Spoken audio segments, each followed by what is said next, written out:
नमस्कार,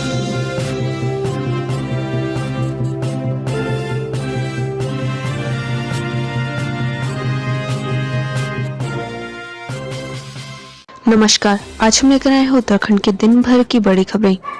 कच्ची शराब फैक्ट्री का भंडाफोड़, 5 लीटर शराब बरामद, 2 गिरफ्तार। लक्सर कोतवाली पुलिस ने शराब बनाने की फैक्ट्री का भंडाफोड़ करते हुए शराब बनाने के उपकरण सहित 2 आरोपी को 5 लीटर कच्ची शराब के साथ गिरफ्तार किया है। आपको बता दें कि उच्च अधिकारियों के निर्देशानुसार पूरे हरिद्वार जनपद में कच्ची शराब के खिलाफ अभियान चलाया हुआ है। साथ ही नशा और नशे के कारोबार की रोकथाम के लिए भी पुलिस द्वारा आए दिन चेकिंग की जा रही है। लेकिन शराब माफिया पुलिस को दिन रात चकमा देकर शराब बनाने का गोरख धंधा लक्सर क्षेत्र में काफी फल फूल रहा है। इसी के मद्देनजर लक्सर पुलिस ने आज शनिवार को मुखबिर की सूचना पर लक्सर कोतवाली क्षेत्र के झिवारेड़ी गाँव के जंगलों में छापा मारकर शराब बनाने के उपकरण सहित 2 आरोपियों को धर दबोचा। साथ ही कई 100 लीटर लहन नष्ट करने के साथ 5 लीटर कच्ची शराब बरामद की।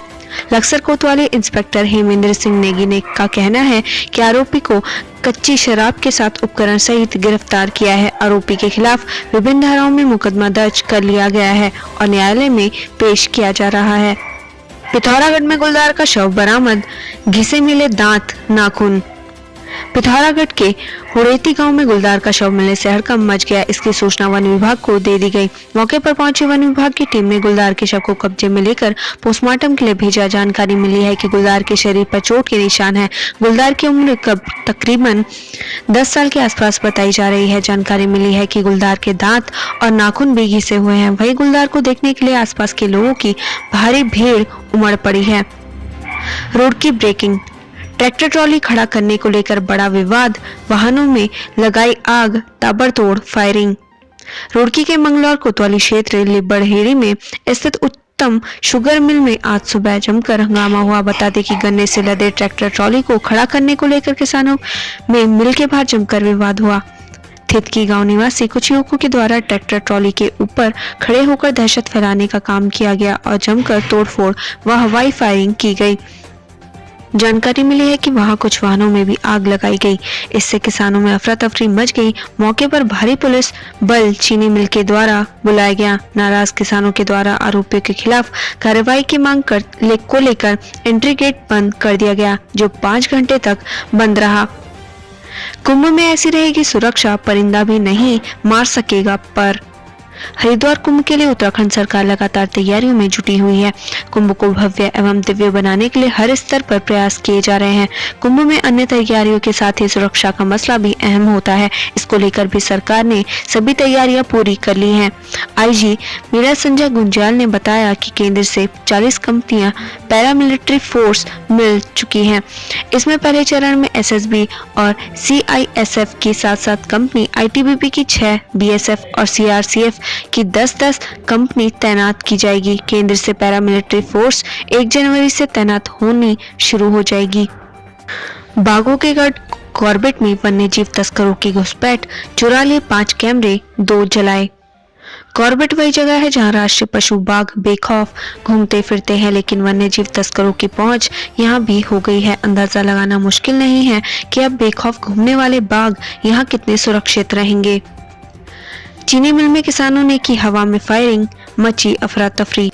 चीनी मिल में किसानों के 2 गुटों में लाइन को लेकर झड़प हो गई। एक गुट के मान जाने के बाद जब दूसरा गुट अंदर दाखिल हुआ तो उसमें कुछ किसानों के हवा में फायरिंग करनी शुरू कर दी, जिससे मौके पर अफरा तफरी मच गई। पुलिस से भी की थी झड़प। अब किसानों के खिलाफ होगी कार्रवाई। हर राज्य से किसानों द्वारा कृषि कानूनों का विरोध किया जा रहा है। उत्तराखंड से भी कई क्षेत्रों में किसानों दिल्ली आंदोलनरत किसानों के समर्थन में जा रहे हैं। इसी बीच खटीमा से दिल्ली किसानों के समर्थन में जा रहे किसान पुलिस से भिड़ गए थे। अब इन किसानों पर कार्रवाई की तलवार लटक रही है। श्रद्धालुओं की सुरक्षा बड़ी चुनौती, 40 कंपनी पैरामिलिट्री फोर्स होंगी तैनात। हरिद्वार महाकुंभ को भव्यता देने के साथ सुरक्षित माहौल देना भी बड़ी चुनौती है। इसके लिए तमाम सुरक्षा बलों की हरिद्वार कुंभ के लिए तैनाती की जाएगी। आईजी संजय गुंजाल ने बताया कि 40 कंपनी सेंट्रल पैरामिलिट्री फोर्स की अनुमति मिल चुकी है। जंगल में अराजक तत्वों ने लगाई आग, लाखों की वन संपदा जलकर हुई राख। बाराकोट में तड़ाग और लड़ीधुरा के जंगलों में आग लगने से लाखों की वन संपदा राख हो गई। जंगल की आग आबादी क्षेत्र की ओर बढ़ने से ग्रामीणों में हड़कंप मच गया। ग्रामीणों ने घंटों की मशक्कत के बाद आग पर काबू पाया, जिससे जान माल का नुकसान होने से बच गया। हरिद्वार, मासूम के साथ दुराचार और हत्या मामले में पुलिस पर भारी दबाव, डीजीपी ने की समीक्षा। हरिद्वार में मासूम के साथ रेप और हत्या के मामले पर राजनीतिक रूप से विरोध शुरू होने के बाद मामला प्रदेश भर में गर्म हो गया है। इस मामले में कानून व्यवस्था को दुरुस्त रखने के लिए पुलिस मशक्कत में जुटी हुई है और सह आरोपी को पकड़ने के लिए कई टीमें लगातार दबिश दे रही हैं। हरिद्वार में कोरोना के बढ़ते संक्रमण ने रोकी छात्रों की राह, 30% ही पहुंच रहे। प्रदेश के सभी कॉलेजों ने छात्रों की भीड़ से बचने के लिए प्रथम चरण में केवल प्रयोगात्मक कक्षाओं वाले छात्र छात्राओं को आमंत्रित किया, जिससे कॉलेज में करीब 50% छात्र छात्राएं ही आने का नियम बना था। लेकिन कोरोना संक्रमण की बढ़ती दरों के कारण प्रयोगात्मक कक्षाओं वाले छात्र भी कॉलेज नहीं आ रहे हैं। अल्मोड़ा, न्यू ईयर सेलिब्रेशन की बुकिंग शुरू, होटल व्यवसायियों के खिले चेहरे। कोरोना के कारण लगाए गए लॉकडाउन ने जहां एक और लोगों की जिंदगी पर ब्रेक लगा दिया था, वहीं अब अनलॉक के बाद से लोगों की जिंदगी ने दोबारा से रफ्तार पकड़नी शुरू कर दी है। अल्मोड़ा में भी न्यू ईयर पार्टी के लिए पर्यटकों ने होटल बुकिंग शुरू कर दी है, जिससे व्यवसायियों के चेहरे खिले हुए हैं। दुष्कर्म हत्या मामला, डीजीपी ने कहा जल्द गिरफ्तार होगा फरार आरोपी, लोगों से की ये अपील। हरिद्वार में हुई 11 साल की मासूम के साथ रेप व हत्या की घटना में एक आरोपी अभी भी पुलिस की गिरफ्त से फरार है। डीजीपी अशोक कुमार ने मामले में समीक्षा बैठक कर पुलिस अधिकारियों को फरार आरोपी की जल्द गिरफ्तारी के लिए सख्त निर्देश दिए हैं। समीक्षा बैठक कर डीजीपी ने मामले में पुलिस अधिकारियों से फीडबैक भी ली। हरिद्वार रेप व मर्डर केस में मुख्य आरोपी की पहले ही गिरफ्तारी हो चुकी है, जबकि एक आरोपी अभी भी फरार चल रहा है। डीजीपी अशोक कुमार ने बताया कि पुलिस लगातार फरार अभियुक्त की गिरफ्तारी के प्रयास में लगी हुई है और जल्द ही आरोपी पुलिस की गिरफ्त में होगा। इसके साथ ही डीजीपी ने हरिद्वार मामले में प्रदर्शन कर रहे लोगों से भी शांति व्यवस्था बनाए रखने की अपील की है।